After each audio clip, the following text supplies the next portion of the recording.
Hey guys, how is it that yoga can actually help strengthen our overall resilience?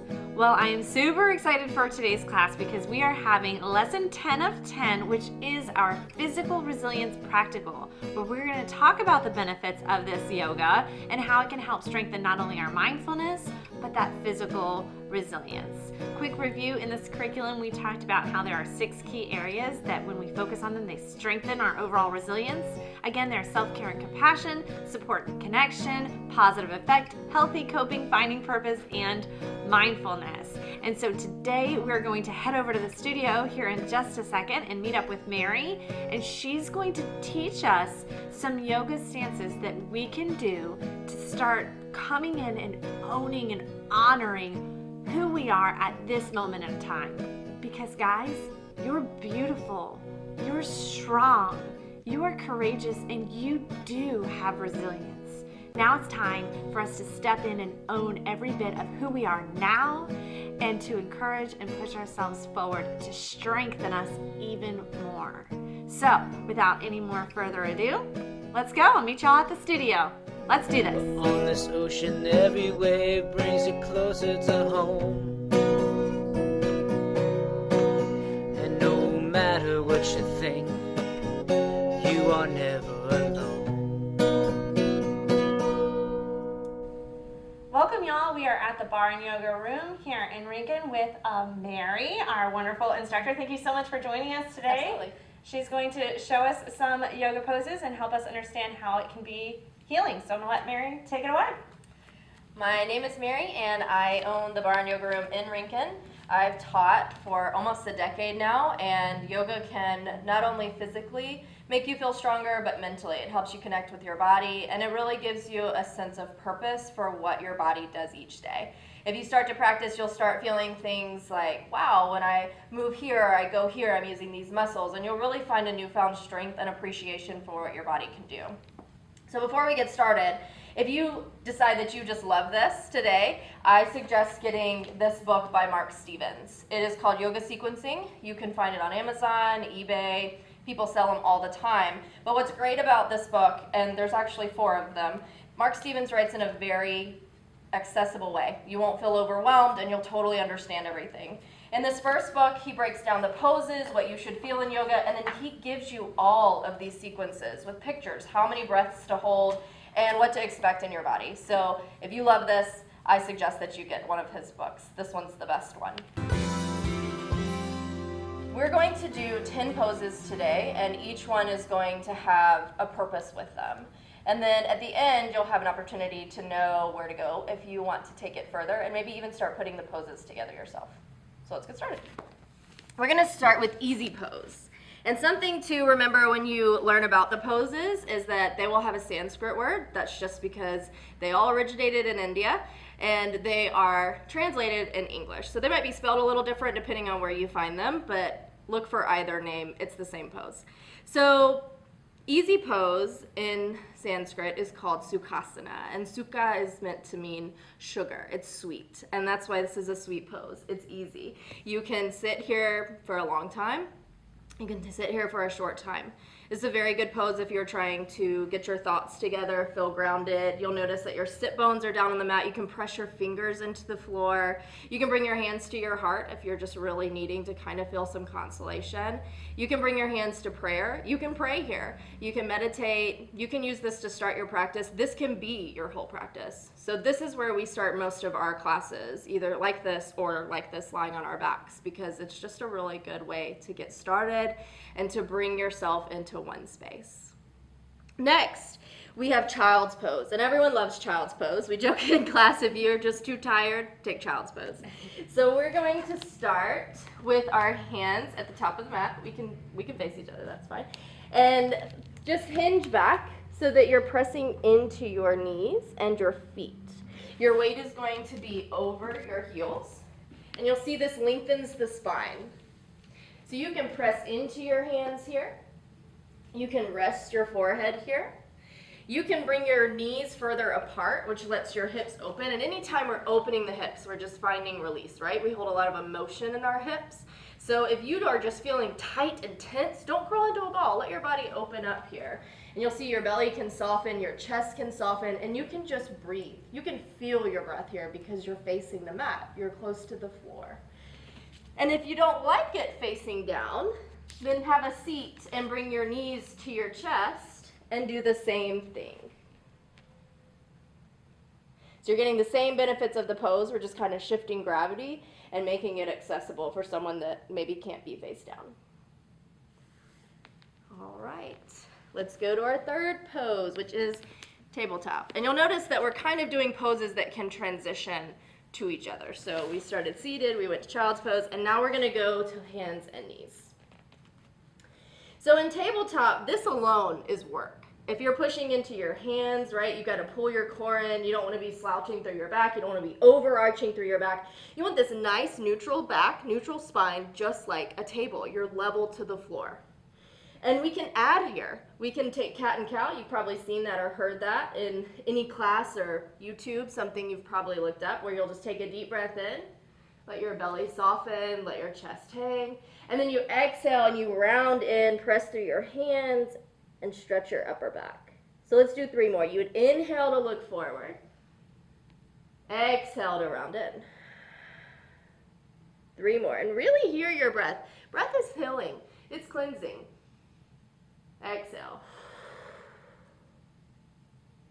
2 more. The whole idea is on the inhale, you take in what you need. And on the exhale, you breathe out or let go of what you don't. And last one.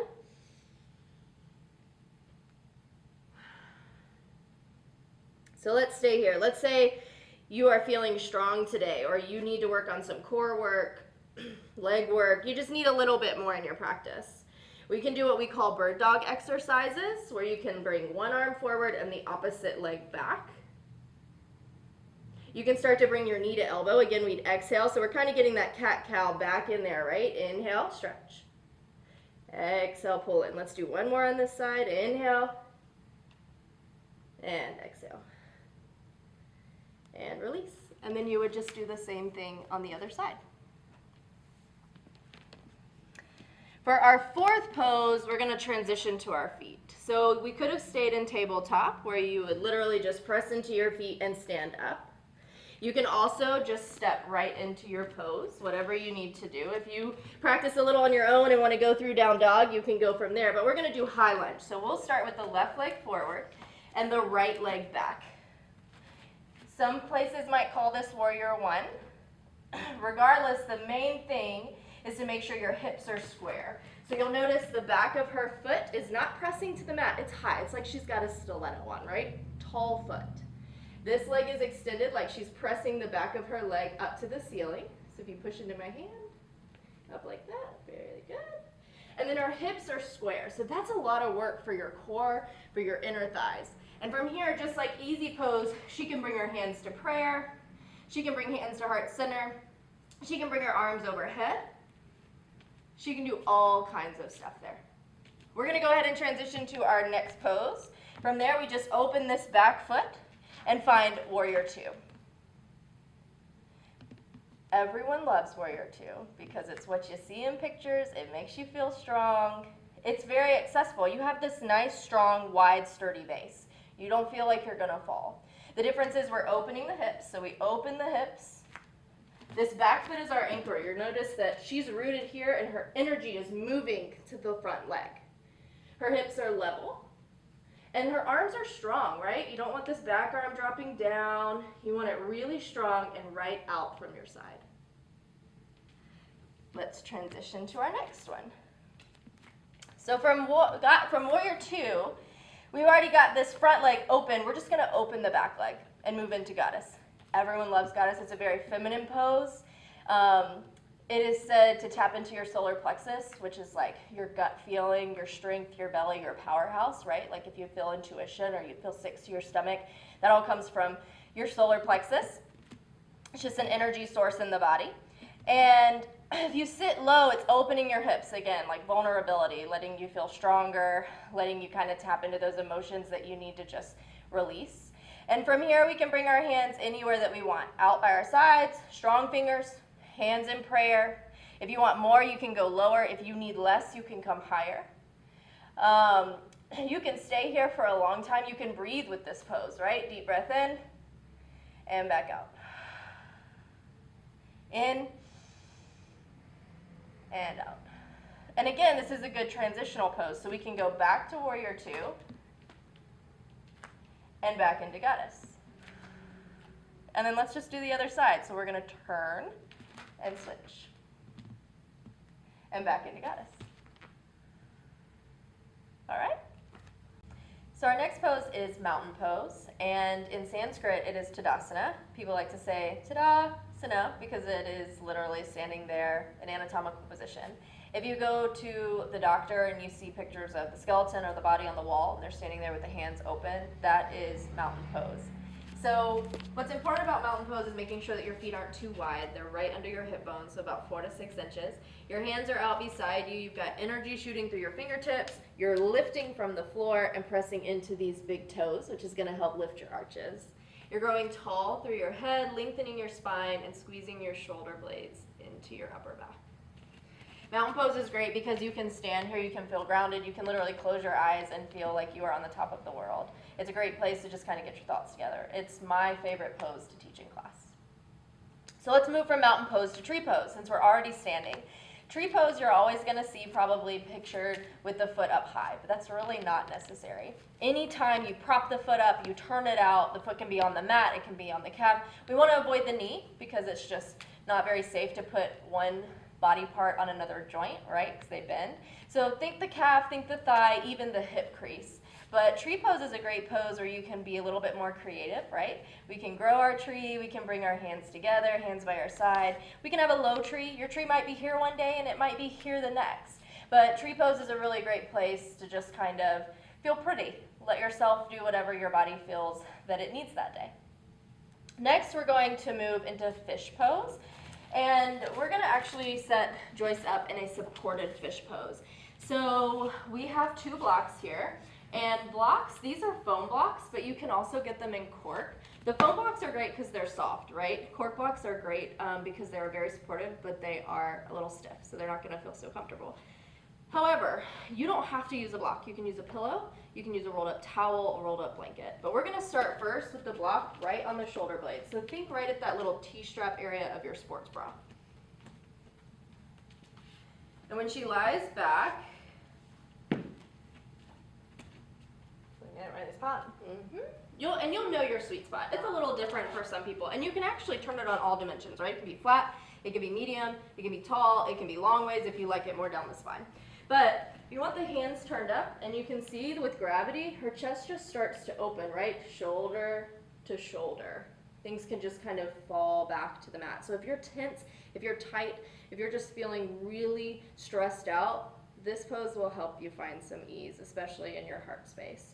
And if it's too much with the legs extended, she can bend her legs all the way and plant her feet. You want to just put them flat. This takes pressure out of the low back. But she can also put the blocks, or a block, or towel, whatever she has, let's move them down just a little bit, under her knees. Again, just taking some pressure out of the low back. And you can just stay here. You can feel that open your heart like immediately. Yeah, it's great. So make sure that your hands are open like that, because you'll see how her chest just eases open. So if you don't have the blocks or the blankets, or you want to start working on this pose without being propped up, I suggest planting your feet and literally sitting on your hands, putting your elbows behind you, and then kind of sliding up your forearms to put the crown of your head on the floor. All right. From here, we're just going to lie back and find Shavasana. So Joyce, you can take the block out from behind your shoulders. You can actually leave the other block under your legs. Again, that takes pressure out of the low back anytime we bend the knees. And then just like mountain pose, but on your back. Hands open, and we are just resting. Shavasana is the hardest pose because it is hard to rest. We do not give ourselves enough time to just rest, to just be, to just sit there and be with our breath. You really don't need to think in this pose. If anything, think about nothing if you can. I'm going to show you a few things that you can do yourself to someone else, but if you have a partner, a friend, one of your kids at home that can help you with this, if you are just feeling really tense or need help finding rest, here are some hands-on ways to make Shavasana be very peaceful for you. So for one, we are going to go ahead and take the block out from under her legs. So once she's just lying there, we don't want the feet too close together. So feet hip width apart, remember, just like mountain pose. And first we're gonna ground joist down. So we're gonna just hold the ankles. You just feel safe and secure. And we're gonna hold them firmly but gently and press to the mat. From there, we're gonna do the same thing to her shoulders, right? So like in fish pose where that opens the chest, we wanna do the same thing, grounding the shoulders into the mat. But we're gonna breathe with her. So we're gonna take a deep breath in and then use the heel of our hands as we exhale to press her shoulders to the floor. You're gonna take a deep breath in and out. And breathe with her. Inhale. Exhale. While we're here, we're going to take our hands on an inhale and gently massage the back of her neck. We're not pulling her neck, we're not moving her head. We're just kind of tracing those two lines up the back of her neck that lead to her skull.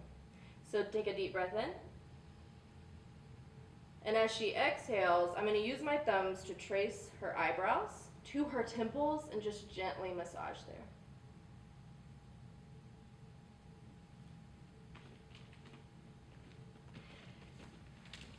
That was Okay. very relaxing. Very relaxing. So those are our 10 poses. You can see how they all require physical practice and putting your body into a physical pose. But they also require a lot of mental practice to figure out what you're doing, how you should feel, and then that leads to a real spiritual appreciation of what you can do physically and what your body will do back for you. Yes, thank you so much for Absolutely. joining us here today. This has been an awesome experience. So I hope you guys appreciate it and you guys can practice some of these at home. And remember that accept who you are at this moment in time and meet yourself at that moment. Thank you so much for joining Absolutely. us. I'll meet y'all back in the studio. I hope that you really enjoyed all that we shared with you. If you want to take it further, we actually have compiled 5 sequences using the poses that were taught today, and you can find them on the website at the bottom of your screen. We've also given Joyce 5 meditations that you can pair with them, and they are found on the website too. Hey guys, I hope that was a good workout for you, learning a few of those yoga poses, and hopefully this will help you, again, come in and own who you are, your own body, because as I said before, you are beautiful, you are strong, and you do have resilience. We just strengthen it a little bit every single day. I hope you found this entire curriculum helpful in strengthening your resilience. If so, please hit the like button, subscribe, and share away so that other women can experience the benefits of strengthening their own resilience too.